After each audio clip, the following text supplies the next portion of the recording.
Mesdames et messieurs, merci de rester fidèles jusqu'à cette heure. Allez, toutes nos excuses pour le retard que nous accusons dans le démarrage de cette dernière partie.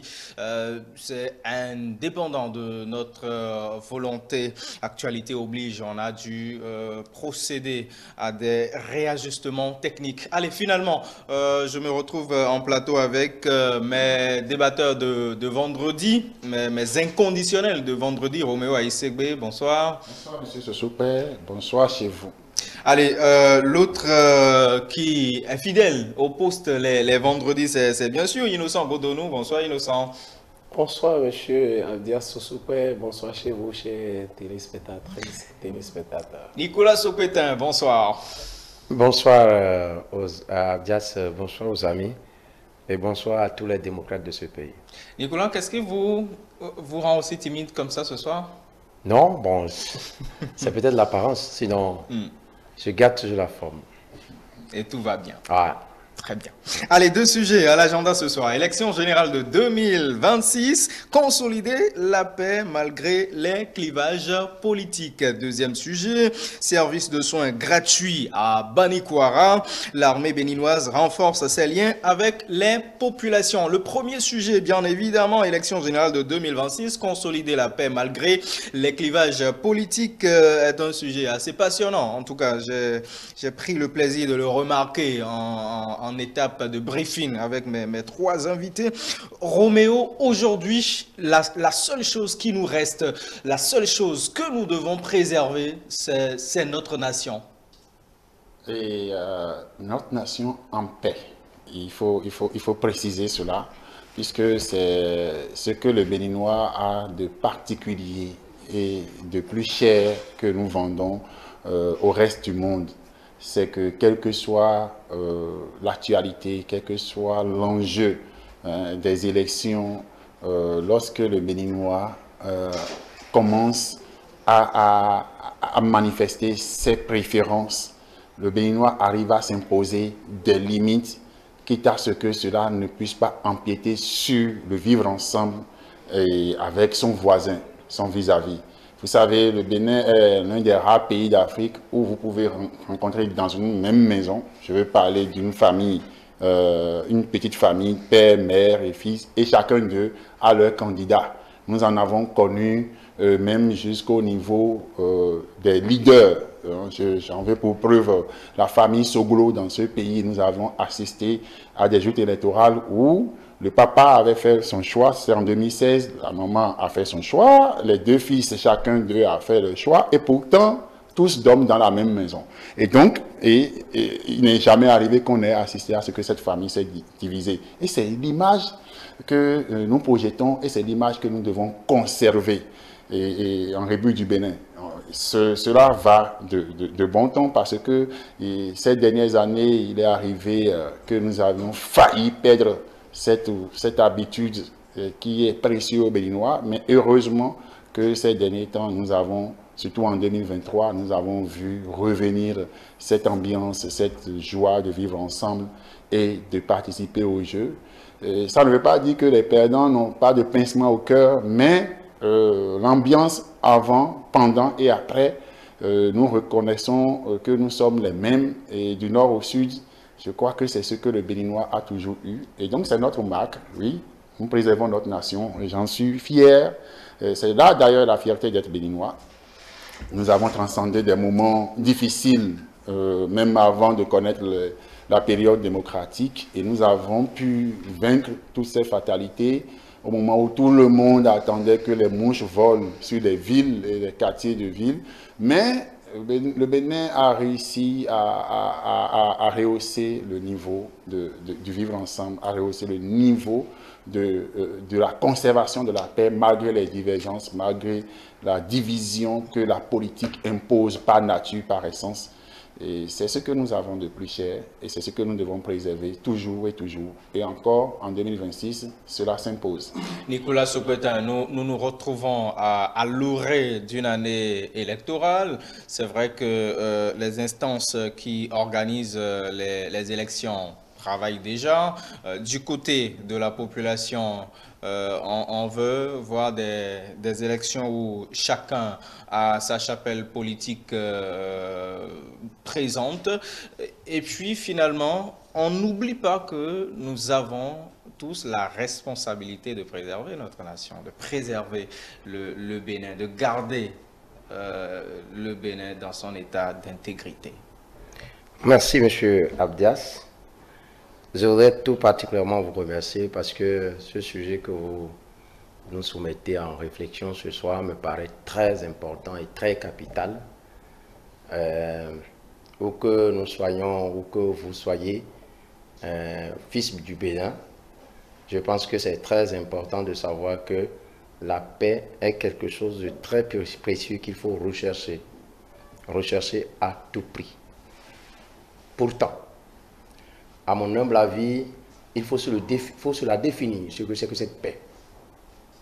Et comment est-ce que vous la définissez? Alors, la paix, de son origine pax, qui signifie tranquillité, quiétude, qui signifie une absence de conflit, une absence de violence, et qui est exactement, comme le disait Roméo, le vivre en parfaite symbiose, en parfaite harmonie entre les peuples d'un même pays, entre les peuples de différents pays, entre les peuples du monde entier. L'absence de conflit. Pourtant, il me semble bien que pour y arriver, je crois que chacun a du chien à apporter. Pour réaliser cette paix, je pense que ça dépend du comportement que chacun de nous développe dans cette société. Ça dépend de la considération que nous avons l'un vis-à-vis de l'autre. Pour vous rappeler cette fameuse phrase de Houphouët-Boigny, la paix n'est pas un vain mot, la paix c'est un comportement. Ce n'est pas quelque chose que l'on chante à longueur de journée, c'est d'une culture il s'agit. Et que chacun de nous doit se l'adopter. Alors, donc, en termes, pendant les élections, ou après, même avant les élections et après les élections, chacun de nous est appelé à savoir garder, à savoir raison garder, à savoir que dans tout ce que nous entreprenons comme action, je ne parle pas seulement de citoyens lambda, parce que ceci passe par d'abord les dirigeants de ce pays-là. Quoi que vous fassiez, quoi que vous sachiez faire, vous devez savoir qu'il y a des limites à ne pas franchir. Et ça, c'est pour préserver cette paix-là. C'est pour prévenir les conflits. C'est pour faire éviter qu'il n'y ait de frustrés. Et faire éviter qu'il n'y ait de gens qui pensent qu'on les prenne pour des idiots. Moi, je pense que chacun de nous a ce comportement-là à adopter. Et faire en sorte que dans nos débats, dans nos gestes que nous posons, dans nos actes que nous posons, que nous soyons citoyens lambda ou responsables à un poste administratif ou même à un poste de responsabilité, nous devons savoir quels gestes poser, quels actes poser, quelles sont les limites à ne pas franchir. Parce que lorsque nous disions tout à l'heure que la paix n'est pas un vain mot, mais un comportement, on en déduit que cette paix précieuse, fut-elle, vient de ce que chacun de nous fait. Il n'y a personne qui doit se dire comme étant personne, et je dis bien personne, qui doit se dire qu'il a le monopole de la violence et donc doit assujettir les autres. Et ça, c'est de ça qu'il est question, et que chacun doit se l'inculquer. C'est une valeur que chacun doit se l'inculquer et savoir que, effectivement, comme vous l'avez dit, quand on a bâti un pays depuis l'indépendance jusqu'à ce jour, chacun doit savoir que l'individu, l'humain est plus important que tout. Il est au départ, il est au milieu et il sera à la fin. Donc chacun doit jouer le rôle comme cela se doit. C'est de ça qu'il est question, mon cher Abias. Merci Nicolas. Allez, Innocent. Merci beaucoup. Je pense que c'est une thématique récurrente qui préoccupe non seulement l'individu que nous sommes, mais la nation et le monde entier. À voir de près un peu toutes les définitions qu'on essaie d'attribuer à ce concept de paix, moi je pense que la paix même est difficile à définir. Bon, je le dis parce que j'ai mes raisons, mais je vais plutôt garder une approche beaucoup plus simpliste de la chose. En fait, la paix, c'est quand je n'ai pas de problème et quand je ne crée pas de problème à autrui et quand on ne m'en crée pas. Donc, cette trilogie situationnelle est très, très importante même dans le comportement que cette paix-là constitue. Pour un petit cas de figure, vous formez un groupe et puis on invite le groupe à une fête et celui qui organise par exemple le groupe envoie des invitations et tout le monde doit aller à la fête avec ces invitations et un membre du groupe décide de partir avec une invitation. Est-ce qu'il y a paix même dans ce groupe-là? Permettez-moi de revenir sur ça. C'est pour dire au fait, au sein du groupe, on doit militer aussi pour la paix. L'autre aspect... Parce que là, vous êtes dans des schémas, c'est même mieux. Oui, ça reste, ma conception, ça reste un fait social. Je veux parler de la vie sociale, la vie des mouvements, des groupements ou des groupes d'hommes. Alors, si vous êtes aussi dans un autre groupe, il y a un demi-dieu qui impose un super-héros. Et là, ça frustre aussi les autres qui constituent aussi les parties importantes les membres importants aussi du groupe. Donc, c'est pour vous dire combien de fois chaque acte que nous posons peut entraver à la paix et nous devons travailler pour que surtout cette notion de justice, cette notion de confiance, je veux dire la confiance crée la paix. La confiance, c'est un capital. C'est très, très important. Vous vous rappelez, en 2012, il y a un coopérant allemand qui était venu au Bénin, avec qui j'avais travaillé, c'était dans une entreprise, en tout cas dans une organisation allemande, qui m'a fait une observation. Il dit, il a constaté qu'au Bénin, et quand il va dans un quartier, il y a des maisons coquettes, des villas, et à côté, on voit des taudis. Et que là, ce qu'il ne comprend pas, parce qu'en Allemagne, ce n'est pas possible. Et là, quelle a été ma réponse? J'ai dit d'abord, il y a le discours religieux. C'est-à-dire que pour la paix, il faut se résigner. Il faut accepter sa condition. Le fatalisme, c'est ça.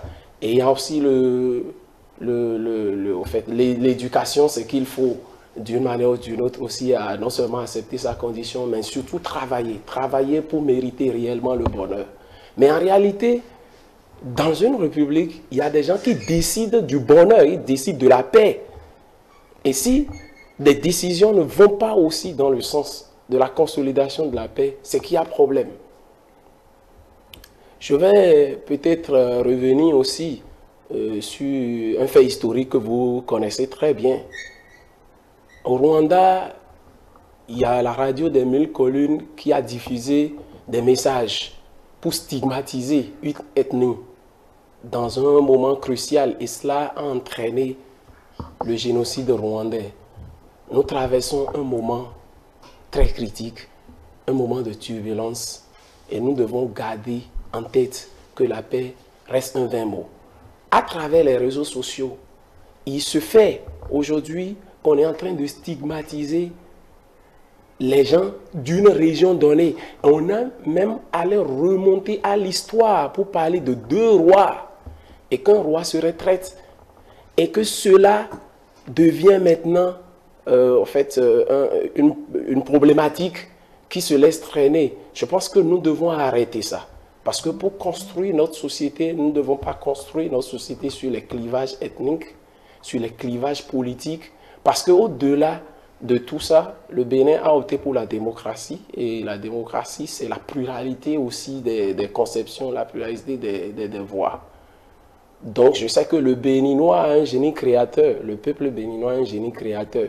Et qu'à la dernière minute, nous arrivons toujours à trouver des solutions. Vous vous rappelez, 1990, dans la conscience collective, ça a été un événement qui prouve à foison que même dans les différences, dans la pluralité des avis, nous sommes capables de nous asseoir autour d'une même table et de parler de notre pays, autour d'une même table pour parler de notre nation. Et n'oublions pas aussi, le roi Guézo nous a gracieusement offert une jarre. Et cette jarre, on l'appelle la jarre trouée. Cela veut dire que dans toutes les situations, nous devons toujours travailler pour consolider cette nation en fermant tous les trous que constitue cette jarre-là avec nos mains. Je pense que les dirigeants politiques, tous les citoyens de ce pays ne devront pas perdre de vue cette symbolique qui constitue désormais un dénominateur commun de tous les Béninois. La paix reste un verbe, oui, mais c'est aussi une idéologie. Et nous devons travailler surtout à entretenir la paix, puisqu'elle s'entretient. Et elle doit être aussi consolidée. Merci. Allez. Roméo, vous avez suivi vos 2 vis-à-vis. Je garde un mot du développement de M. Godonou, Innocent, qui veut nous faire comprendre que la confiance crée la paix. Est-ce que vous êtes d'avis? J'ai trouvé très intéressant cette expression, je dirais même cette phrase qui est célèbre, qui met le soubassement de la paix sur la confiance. Et j'ai trouvé la bonne transition vers la jarre trouée. Vous savez, la République du Bénin, et sans oublier aussi, je voudrais relever que M. Nicolas, dans ses propos, a beaucoup plus indexé l'autorité, qui doit quand même certainement, qui détient, si je peux noter un peu dans ses propos, à 70%, le monopole ou bien la puissance d'insuffler les conditions pouvant encadrer et pérenniser la paix. Et lorsque Innocent parlait de la jarre trouée et qu'il a parlé de la confiance, ça voudra dire que le problème est réglé. Le problème est réglé dans la République du Bénin d'aujourd'hui où nous sommes parce que nos dirigeants, à savoir les 109 députés que nous avons, le gouvernement que nous avons, les institutions à divers niveaux, cours constitutionnels et tout, ont pu, à travers chacun d'eux, leur action, approuver un certain nombre de réformes qui ont permis à ce que nous ayons des actes sanctionnés ou encadrés par la loi qui peuvent permettre à ce que cette jarre trouée ne coule plus d'eau. Et la jarre... L'existence d'un cadre juridique... Des accords. Puisque ce que nous disons essentiellement, la paix en République du Bénin, ce que nous connaissons pour nous, ne peut être troublé qu'autour des élections. Et donc en amont, ces institutions ont réfléchi, c'est le moment de saluer tous les députés, c'est le moment de saluer les institutions qu'incarne le chef de l'État, le président de l'Assemblée nationale, le président de la Cour constitutionnelle et toutes les autres institutions, Conseil économique et social et tout le monde, puisque cet accord-là nous rapproche les acteurs politiques dont les opinions différentes, divergences, comme l'a dit à travers la communication aujourd'hui, les plateformes numériques et tout le reste, pouvaient envoyer la flamme et mettre le feu au pays, auraient déjà pu trouver dans ces lois, dans ces accords-là, le moyen d'éviter, si éventuellement on devrait avoir quelques comportements ou quelques actes ou propos qui pouvaient semer la division. Convenez avec moi que lorsque nous parlons aussi de la confiance, nous parlons de la jarre trouée, nous parlons de quelqu'un qui est garant de la paix, mais cela est alors encadré par des lois. Et de vous à moi, comme j'ai l'habitude de le dire à qui veut m'entendre, si nous sommes ici et que nous opinons, c'est parce que autour de nous, dans ce quartier, chacun a décidé de respecter la loi qui permet à nous tous de vivre ensemble. Chacun de nous a pris connaissance de la loi qui régit la société et a pris la responsabilité de s'y conformer. Et l'institution qu'est l'État fait son rôle régalien qui demande à ce que la police républicaine ou les diverses institutions puissent travailler à ce que aucun citoyen ne soit inquiété. Parce que nous pouvons déjà compter sur la confiance, mais ce sur quoi nous pouvons compter dans une société démocratique, c'est le respect de la loi et l'application de la loi dans la justice. Et quand je dis dans la justice, j'ajouterai dans la justice et la justesse. C'est-à-dire que dans un comportement, dans un groupe, si je veux prêter un peu l'allusion qu'a fait Innocent tout à l'heure par rapport à l'invitation, dans un comportement où on nous invite et que chacun de nous a sa carte d'invitation et que je trouve que le comportement des autres membres du groupe ne me permet pas de vivre épanoui, je suis libre et protégé par la loi de me soustraire. Parce que si chacun parle en parabole, permettez qu'on lui réponde en parabole. Je suis libre de me soustraire. Parce que la loi me protège, la loi protège, c'est-à-dire même aller voter, quoique devoir citoyen, le droit de ne pas aller voter aussi est un droit encadré par la loi. Et donc, d'une certaine manière, c'est là où la liberté de l'autre s'arrête, commence à la liberté d'un autre, et c'est ça qui permet le bon vivre.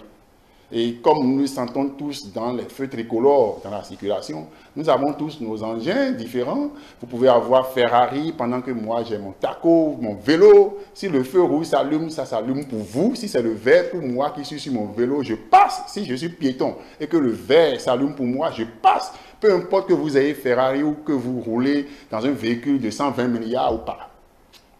Et donc, c'est la société et c'est les lois. Et c'est le moment d'inviter chacun de nous à respecter la loi. C'est-à-dire, dans des moments critiques, ce à quoi nous allons tous nous rabattre, à part le fait de la bonne volonté, la bonne moralité, la crainte, je dirais la crainte de Dieu et la crainte de la loi, c'est de respecter la loi, c'est de respecter les droits de l'autre et d'appliquer à soi, à la juste limite, ses devoirs.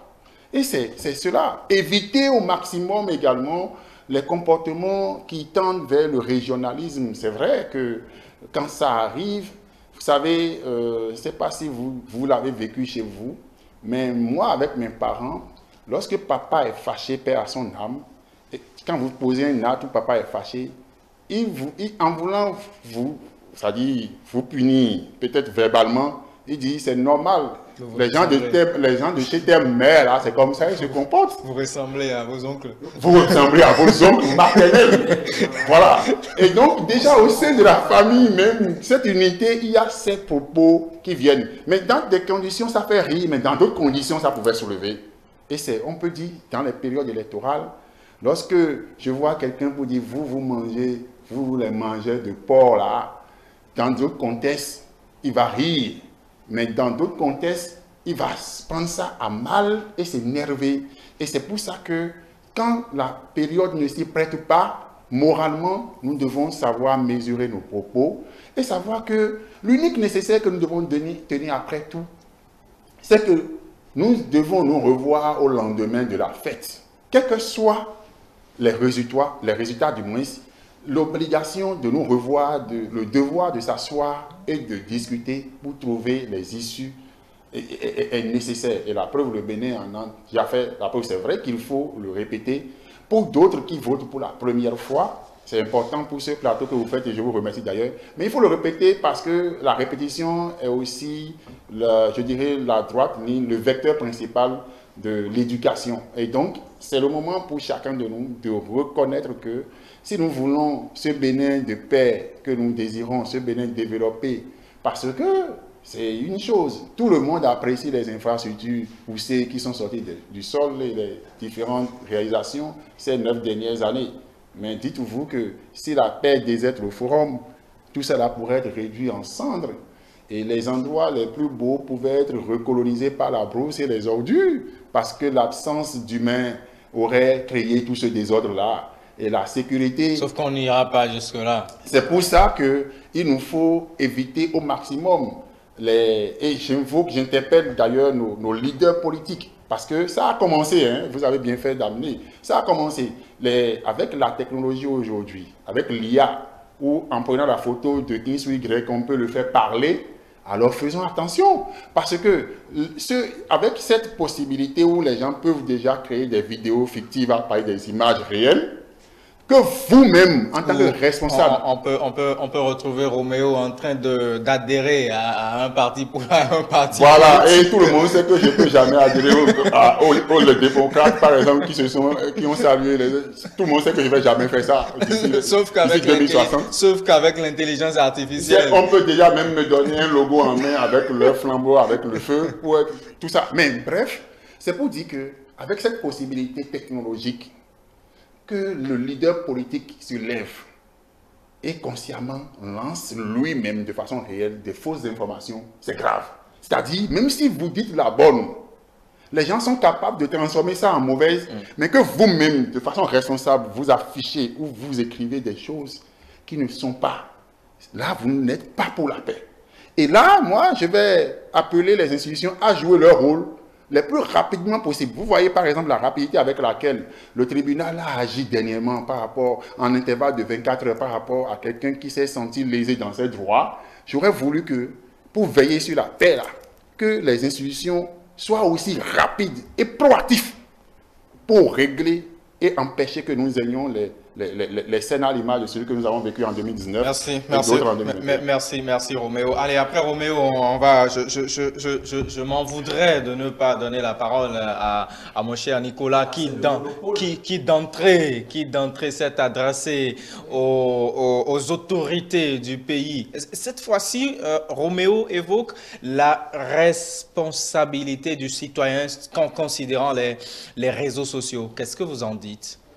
Non, j'avais déjà mis devant chacun sa responsabilité. Sauf que vous n'avez pas évoqué les dérives sur les réseaux sociaux. Non, justement, les dérives sur les réseaux sociaux font partie des actes qu'on ne devrait pas s'y aventurer, vers lesquels on ne devrait pas s'y aventurer pour mettre à mal le vivre ensemble.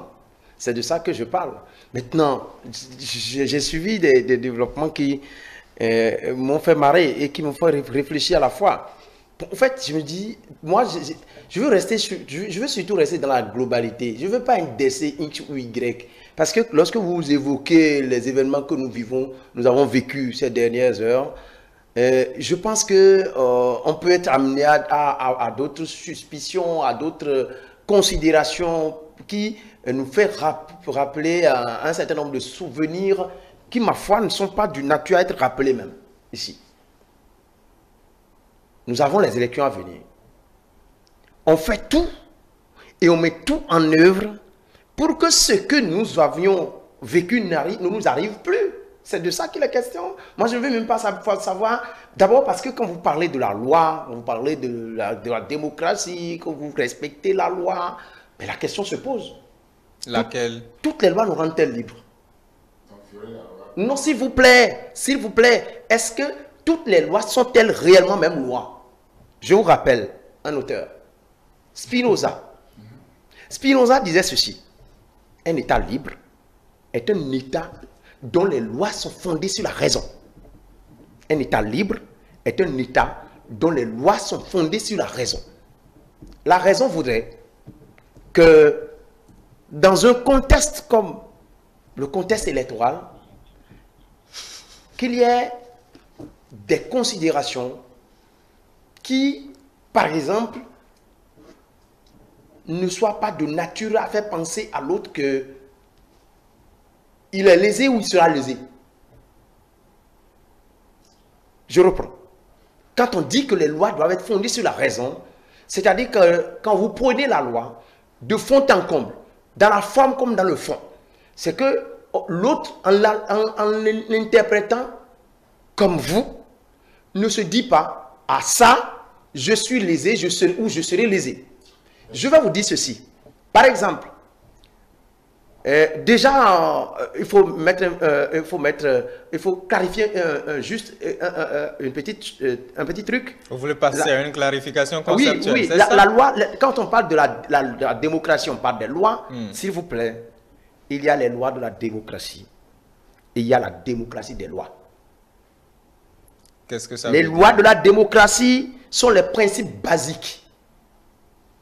Sont des principes sur lesquels nous tombons tous d'accord, où nous prenons l'égalité, la justice. C'est bien de ça qu'il s'agit. Mais la démocratie des lois, et c'est ça qui est problématique, on fait croire que ces lois-là sont des lois que nous sommes librement données, que ce sont des lois qui respectent les normes, mais en réalité, quand on regarde le fond, il y a problème. Je vous donne l'exemple de notre code électoral, que nous avons décrié. Que nous avons... Je finis si vous permettez. Jusque-là, pour vous dire... Jusque-là, Spinoza, je vais apporter l'insuffisance. Attendez, je finis. Oui, s'il vous plaît, quand vous étiez en train de parler, moi, je pense quand même que j'étais resté tranquille. Et jusque-là, on n'a pas évoqué le code électoral. Non, il a parlé de loi. Moi, je prends un exemple de loi et je définis ce que c'est que la loi dans une république démocratique. Et vous le faites selon Spinoza et ça s'arrête là, cher Nicolas. Non, s'il vous plaît. Quand j'ai fini d'évoquer les lois qui doivent être basées sur la raison, qui doivent avoir un certain nombre de raisonnabilité, où chacun se sent à l'aise, personne n'interprète la loi comme étant ce qui va lui advenir sera de l'injustice. Je parle de cette loi et je donne un exemple de loi qui va dans le sens contraire. C'est de ça que je parle. Parce que qu'ils vous souviennent que c'est pourquoi tout à l'heure quand j'ai pris la parole en premier lieu, j'ai dit que chacun, en posant les actes, sache que personne n'a la chasse gardée de la réflexion, de la pensée. Merci. Et qu'on agisse en pensant que nous avons tous ce pays-là à préserver. Et comme l'a dit Roméo, et ça c'est ce qui est fondamental, vous avez beau louer la magnificence, comment on appelle ça, la magnanimité de vos œuvres. Vous avez beau louer comment vos œuvres sont magnanimes. Les œuvres de... Je parle de c'est lui qui a parlé des infrastructures qui sont de terre. Ce ne sont pas ses œuvres. Ce ne sont pas mes œuvres, c'est pour les Béninois. Ce sont des œuvres de tous les Béninois. Moi, je parle.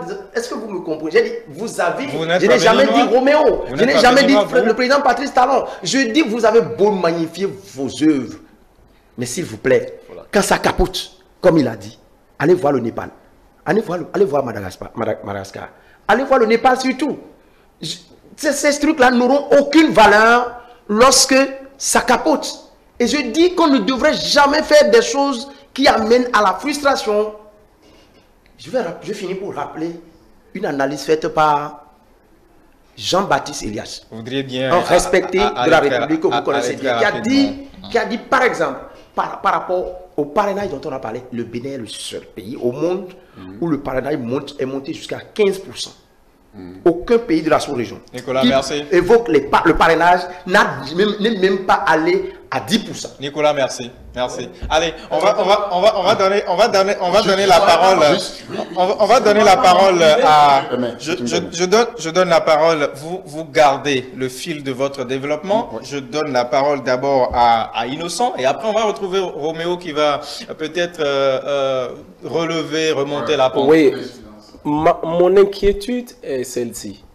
Pour consolider la paix, faudrait-il travailler sur le capital humain ou le capital matériel? Parce que vous êtes en train de dire que si la paix est capotée, toutes ces réalisations matérielles, vous n'avez pas parlé de l'individu, vous n'avez pas parlé de citoyen, s'il vous plaît. Vous n'avez pas parlé souvent, souvent on entend à travers les médias que toutes ces belles réalisations, il faut les sécuriser, il faut les garder en l'état. Mais on a oublié que c'est réalisations matérielles n'ont de valeur que par rapport à l'homme. Et que l'axe de réflexion, l'axe de développement doit être axé sur l'homme. Quand on parle de la paix, ce sont des hommes qui parlent de la paix. Et même les belles réalisations qui existent sont appelées à être détériorées au fil du temps. Et ce sont les mêmes hommes qui sont appelés à les entretenir, s'il vous plaît. Donc, si nous voulons parler de la paix, parlons de la société, parlons de l'histoire, parlons de la progéniture, parlons des citoyens. Oui. Ne regardons pas les réalisations aujourd'hui parce que ces réalisations-là sont temporaires. Nous devons axer réellement la consolidation de la paix sur le capital humain. Et on est en train de constater aujourd'hui, malheureusement, que le capital humain n'est pas aussi tout à fait priorisé. Puisque vous avez parlé des lois. Les lois, ce sont des actes matériels. Et ce sont des hommes qui créent ces lois. Donc, il faut, comme vous le disiez, la rationalité dans l'application aussi des lois. Et c'est ça qui crée la confiance. Et c'est ça qui nous amènera à construire ce pays ensemble. Il n'y aura quand même pas un clan à part qui s'occupera uniquement de développement. Le développement est général, le développement est national et chacun contribue Au développement. au développement. C'est extrêmement important. Innocent, merci. Allez, Roméo, nous sommes finalement à vous. Apparemment, vous n'êtes pas totalement d'avis. C'est vrai que en accordant la parole à Innocent avant moi, ça a augmenté la liste des réponses que je dois pouvoir Sauf que vous apporter. le ferez en 2 minutes. Même si c'est en 30 secondes, c'est important que je puisse rectifier cela. Vous savez, d'abord je commence par Innocent. J'ai dit que c'est l'absence de l'humain qui permettra à l'herbe de recoloniser.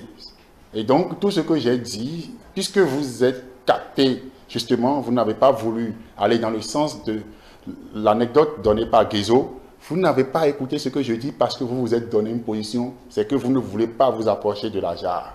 Vous, peut-être, vous avez la magie de faire un wangyu, c'est-à-dire rester à des milliers de kilomètres et envoyer vos doigts pour boucher. Mais ici, il est important de se rapprocher, de s'écouter. Alors, vous savez, Spinoza que citait Nicolas tout à l'heure.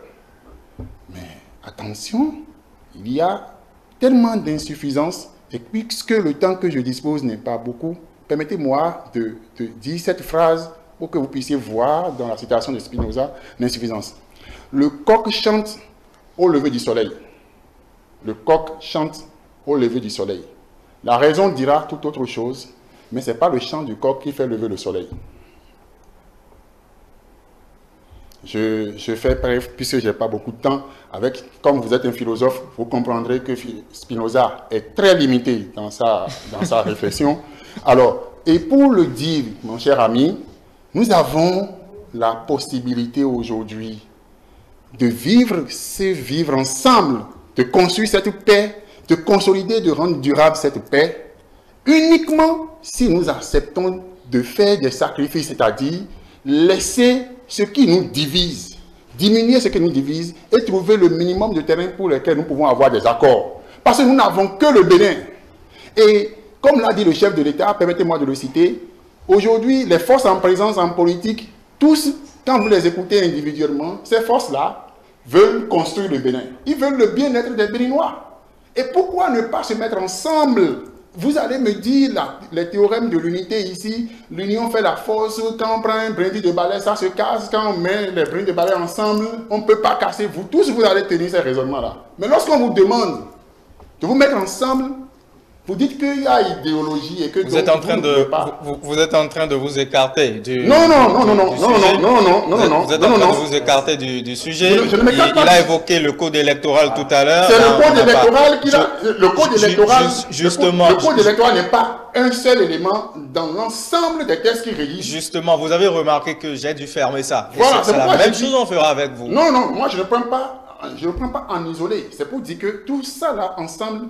Ce qu'il évoque comme problème du code électoral est réglé par l'accord. C'est justement ça. La parade est là. Pour lever des parades, c'est qu'il y a la possibilité de travailler ensemble et de même mettre de côté ce qui devrait diviser au niveau du code électoral. C'est ce que je veux soulever en fait. Donc ce n'est pas que je voudrais aller dans le sens... C'est pour dire que la loi elle-même tient... La loi elle-même, c'est-à-dire je salue encore les autorités du pays qui ont réfléchi à qu'est-ce qui va faire en sorte que dans notre devise, fraternité, justice, travail, que nous puissions travailler sur la fraternité. Vous et moi, aujourd'hui, le thème se base sur la fraternité. Cette fraternité qui est dans notre devise là, dans tout ce que nous avons l'habitude de penser, c'est-à-dire le travail, la justice, justice, quand est-ce que nous allons pouvoir faire la fraternité? C'est au moment des élections, pour éviter que ça s'éclate, pour éviter qu'on soit obligé de se déplacer de notre lieu habituel où nous nous sentons en bonne santé, en paix, épanoui, pour se retrouver dans des hangars ou sous des tentes et attendre que quelqu'un siffle la paix. Donc, avouons-le, l'autorité aujourd'hui, que ce soit au pouvoir ou dans l'opposition, détient si l'avenir sera en paix pour les Béninois. Et ça, c'est à travers ce qui sortira de sa bouche, c'est à travers ce qu'il va écrire dans l'opinion publique, c'est à travers sa position qu'il va garder mordicus, que ce soit l'autorité au pouvoir ou l'autorité de l'opposition. C'est le moment de faire des sacrifices, de céder du sien pour qu'il y ait le minimum, le devoir de s'asseoir pour régler les conflits, pour que chacun ne reste pas dans son lit. Pour pouvoir...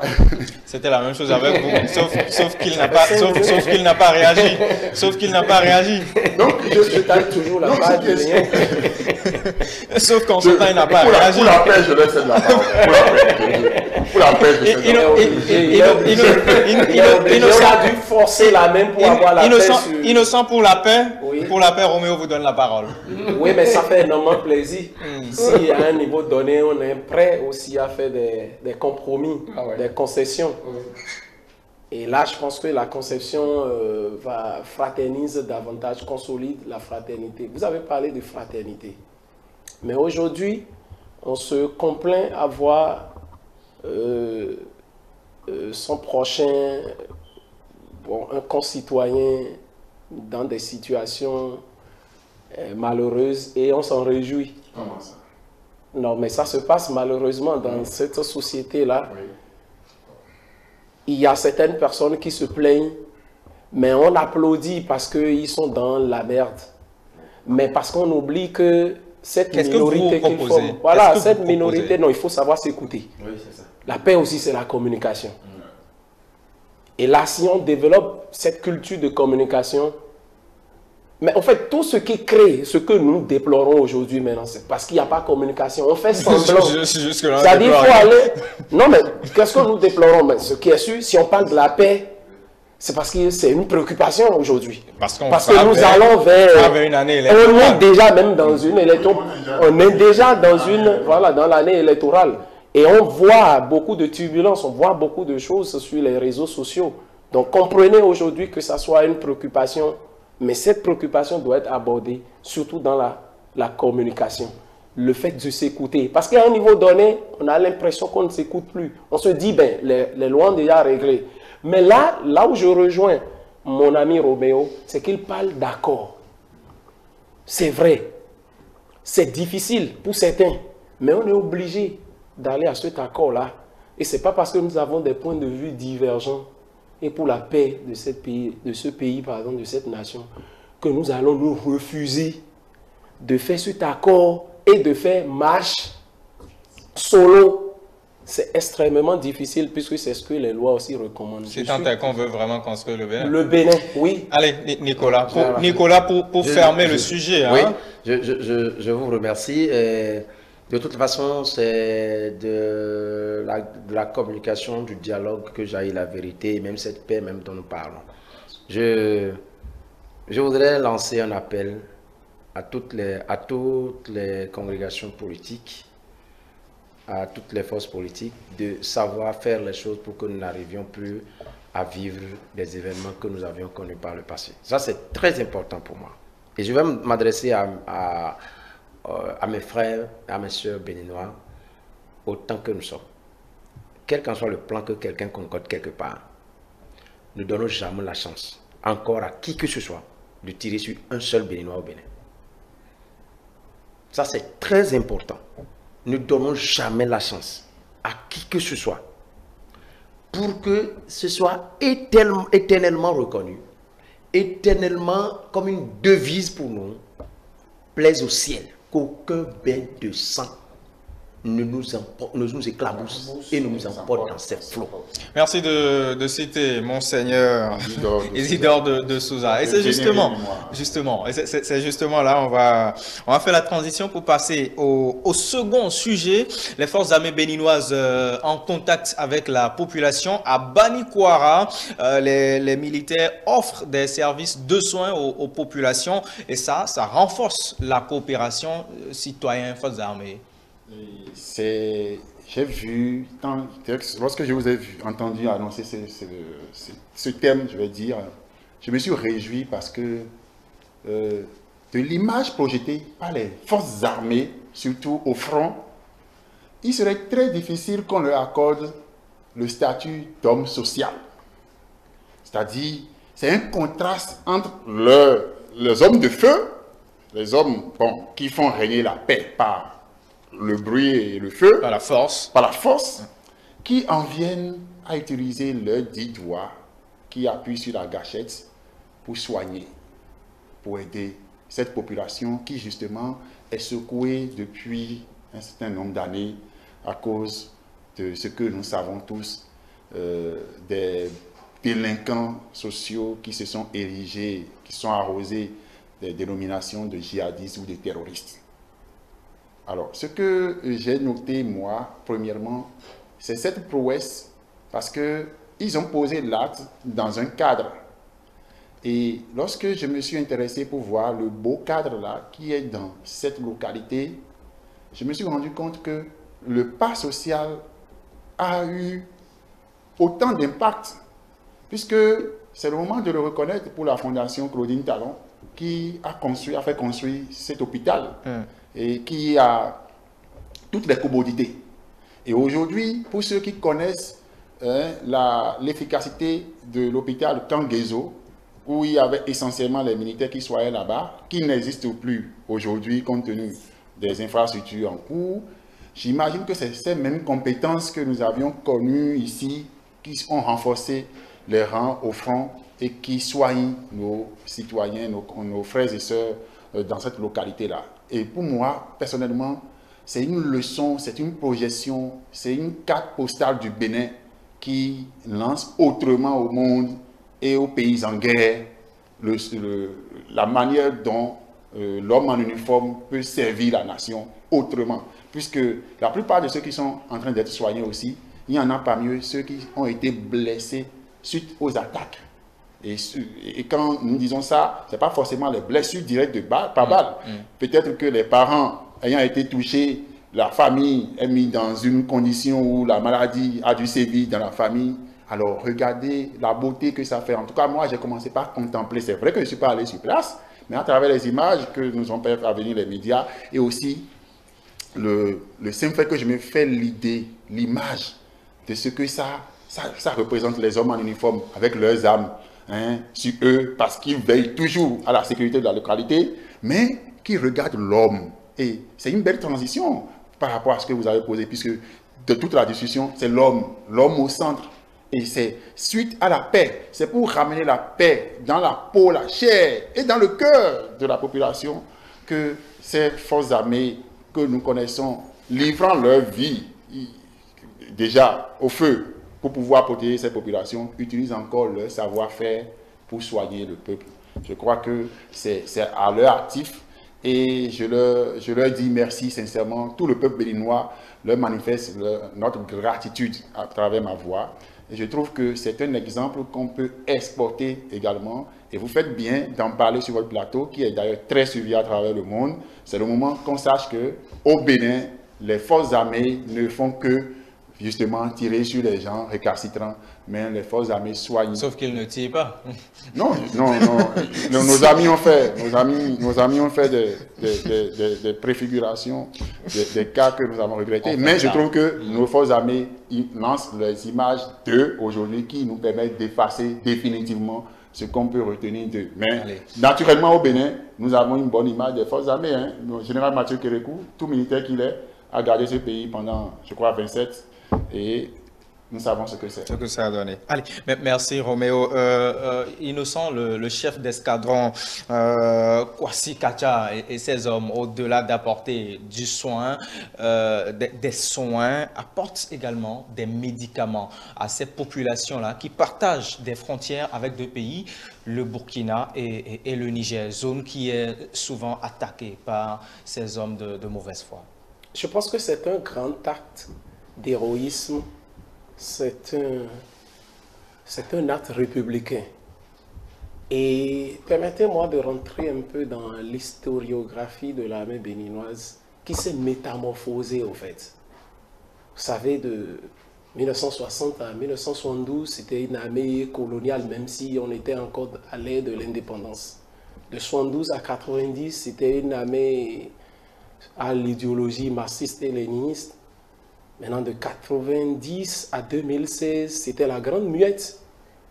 L'armée ne posait pas d'actes. Mais avec l'avènement de la rupture, cette grande muette s'est métamorphosée, c'est beaucoup plus institutionnalisé, parce que qu'on le veuille ou pas, l'armée béninoise reste une institution. C'est professionnalisé davantage où, au-delà des missions militaires, cette armée assure aussi des missions républicaines par rapport à la société. Et là, surtout avec le deuxième quinquennat, on a commencé par parler de la coproduction de la sécurité, en établissant la trilogie État, armée et population. Et longtemps, il y a des études qui ont été faites, des observations qui ont été faites.